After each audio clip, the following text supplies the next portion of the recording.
So I have to imagine, how are you going to make use of words? Like in English, I can say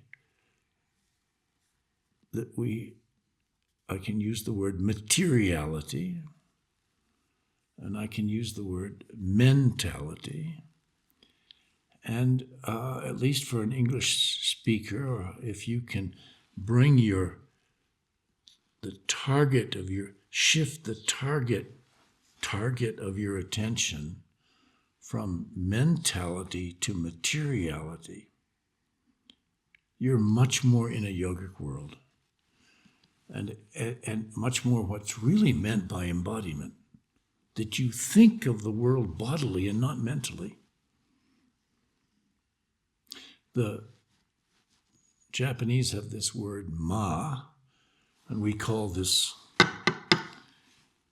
eating board, we call it the ma board, but it's understood, it's not just a board in space like the Vermont tiles are in space, or the microphone, or the box of tissue and so forth.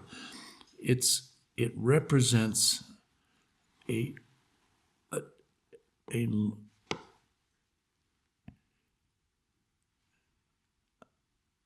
shift in mentality to materiality. So there's a mental space here and a mental space here, but they're divided by this materiality. And all one, okay.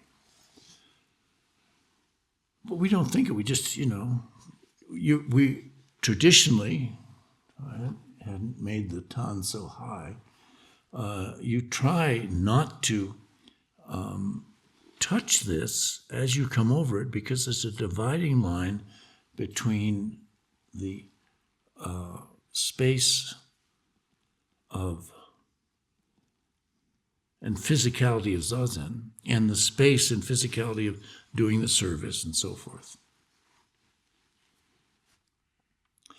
So if you don't get a feel for that, it's very different. And in fact, in the chanting, we should probably say,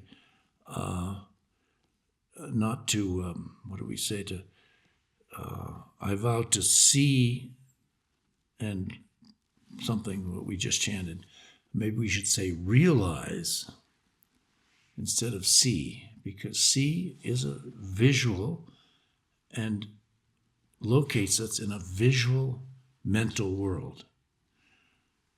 Sound locates us in a physical world. It's a physical event that happens when you hear things. And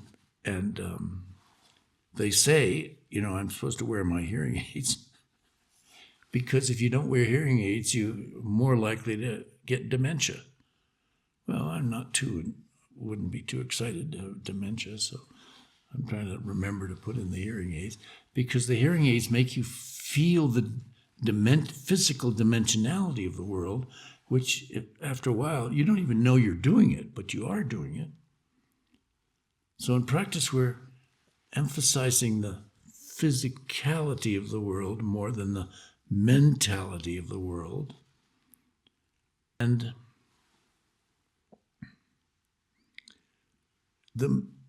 my experience of my mentality is completely encased, inseparable from my materiality.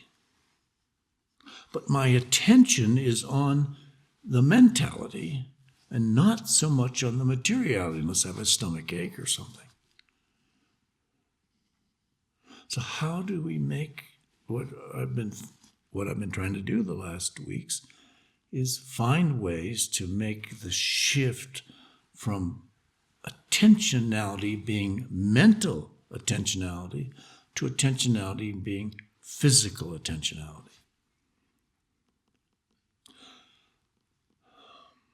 So I talked about you don't do Zazen. Let Zazen do you, or notice the feel of Zazen. So, for example, as I keep pointing out, the historical Buddha, as far as we know, emphasized in bringing attention to the breath, and I don't think I can say this too many times, that you bring attention to the physicality of the breath, not just the breath as a generalization, the precise physicality of the inhale and the precise physicality of the exhale. And I think most of us just shift into a mentality of breathing. And we don't really make that distinction. Our body is doing the distinction, but our attention isn't with the distinction of how the feel of the exhale is different from the feel of the inhale. In Zazen, ideally, what I'm trying to suggest is as we all know, our mind keeps going to mentality, what we think about, what happened, what our things in the past which bother us. And it's just mentality, because we identify ourselves as a mentality, our attention goes to that mentality. That's who we are. And that's true. We take the precepts, but the precepts, even the precepts which you take, are kind of like, don't kill, don't take what is not given, etc. We don't say follow the precepts. We say internalize the physicality, really, of each precept and let it work in you through the body. Let the precepts do you. If you're mentally doing the precepts, that's not really Buddhist practice. You have to kind of you have to find a way to get the precepts as an intention, a mental intention, a societal intention, which is earlier than, the precepts are more fundamental than Buddhism. Buddhism is a way to enact the precepts and a way to enact the precepts so they become intuitively how you function. So you develop a feeling of, let's go back again, of the inhale, the physicality of the inhale, the physicality of the exhale. And you're not critical of it. You're not trying to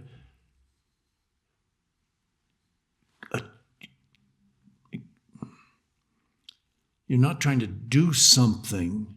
You're trying to allow something within the intention to stay within the field of physicality, of the inhale and exhale. But the more you can do that, you begin to spread that experience of physicality or that experience of materiality throughout the body, the lungs, the organs, the torso, the legs, the feet, the hands. Your hands become alive in some kind of new way. That's what all the mudras are about.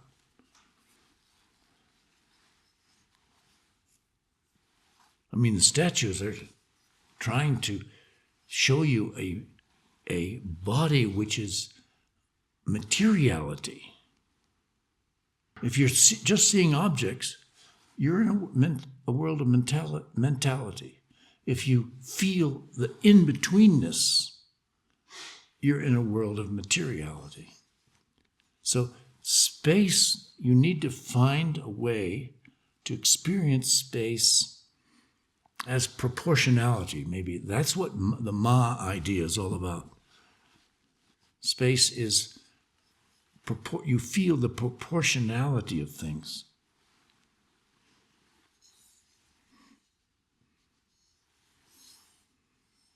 So you begin to have a body which, you begin to experience the body the body begins to, it's not a you experiencing the body, the body allows the formation of a you-ness, but it's not identified with the you-ness, it's identified with the materiality of the body.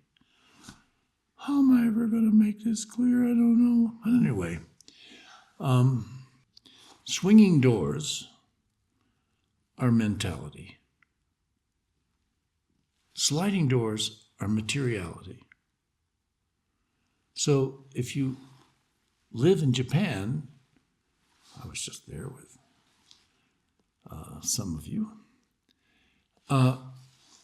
if you stop at a door, you can't just push it open. You have to stop, and you have to, and there's a geometry involved, because if the handle's up here, the door won't open. The handle has to be a little bit lower than the center, so the weight of the door. So there's a proportionality involved in designing the door, and you have to adjust your body to that proportionality and then push. And if the handle's too high, the door will stick. So the door requires you to enter a proportionality. And that's really what, if this is a mandala, practice is, you want to design the campus so it's a mandala of proportionality, which when we go from space to space or come in this space, you're entering through the proportionality, experience the proportionality of your own body. Not your own body, the body, which is owned by circumstances. Okay, so what happens, in short, is as your attentionality begins to be located in your materiality and become more and more enlivened throughout your materiality, you begin to find the circumphysical materiality of the world starts becoming part of your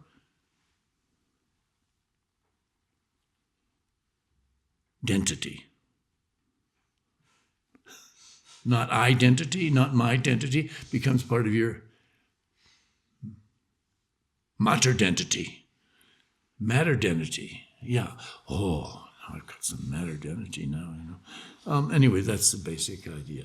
But you don't get into that until first you are located in your own materiality. Then the trees in the world starts talking to you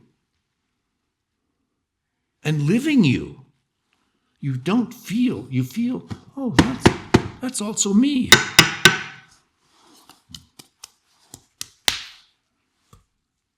Ooh. Anybody home? Yes.